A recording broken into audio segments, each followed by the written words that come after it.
Bismillahirrahmanirrahim. Elhamdülillahi Rabbil alemin və bihi nəsta'in. Selamun aleykum və rəhmətullah. Bütün əzizlərimi salamlayıram. Hər kəsə duacıyam. Allah Taala ibadət itaətlərinizi qəbul eləsin. Bu gözəl günlərdə, bu əzəmətli günlərdə, bu gözəl məkanda hər kəsə duacıyıq. Siz də dualarınızda bizləri unutmayın. Allah Taala bizləri Əhl-i Beyt qapısından ayrı salmasın. Allahın qonaqlıq ayıdır.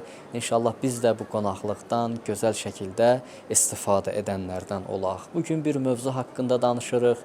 Mövzu da əziz Peyğəmbərimizə və onun Əhl-i Beytinə təvəssül etməkdir. Allah Taala buyurur ki, əgər istəyirsinizsə sizin tövbəniz qəbul olsun, tövbənizin qəbul olmağı üçün Peyğəmbər və onun Əhl-i Beyti təvəssül olunmalıdır. Onları vasitə qərar verməlisiniz.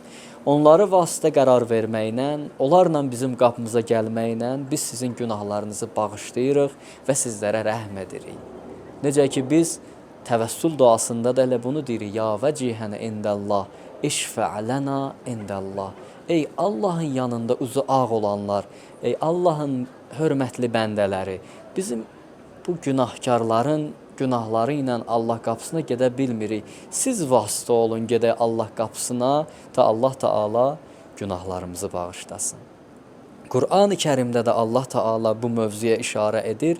Nisa surəsinin 64-cü ayəsində oxuyuruq. Əuzu billahi mineşşeytanirracim. Və ma ərsalna min rasulin illə liyuta'a biiznillah. Biz peyğəmbəri göndərdik ki, Allahın izni ilə ona itaət olunsun. Yəni Allah Taala bizə icazə verir ki, biz rəsuluna itaət eləyək, rəsulunun vasitəsilə Allah qapısına gedək. Və ardında buyurur: "Vələv ennehum izzələmu." Əgər sənin ümmətindən insanlar özlərinə zülm eləsələr, günah eləyəsələr, ənfusəhum ca'uke, sənin yanına gəlsinlər. Sən neyinə? Fəstəğfirullah, onlar üçün istiğfar elə, onlar üçün Allahdan bağışlanmaq istə. Vəstəğfərə ləhumur rəsul.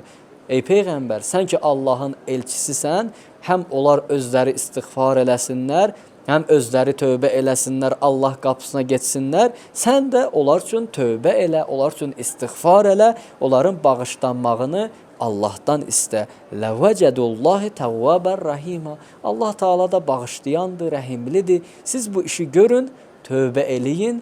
Allah sizin tövbələrinizi qəbul edər. Amma tövbənin qəbul şərti bu Qur'an ayəsinə əsasən Peyğəmbərin və onun Əhl-i Beytinə qapısına getməkdir ki, onların vasitəsi ilə tövbələrimiz qəbul olur.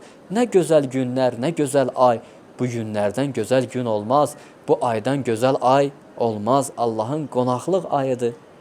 Nə gözəl olar. Biz bu Allahın qonaqlıq ayında gedək Allah qapısına bağışlanmaq istəyək. Allah Taala bu gözəl ayda bizi bağışlasın. Əhl-i Beyt əleyhissalamı vasitə qərar verək. İmam Rıza əleyhissalama təvəssül eləyək. Əhl-i Beytə təvəssül eləyək. Onların vasitəsi ilə gedək Allah qapısına. Allahdan bağışlanmaq istəyək. İnşallah Allah da bağışlayandır. Allah Mütəalın bu barədə çoxlu ayələri var.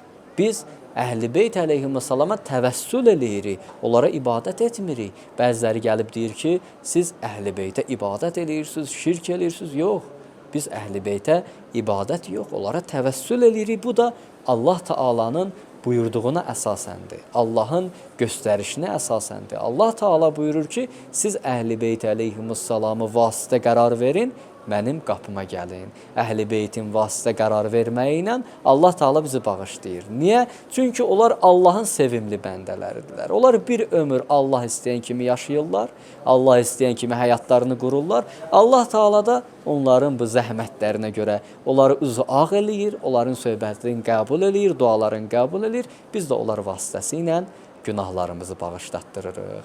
Allah Taala bütün ibadət itaətlərimizi qəbul eləsin.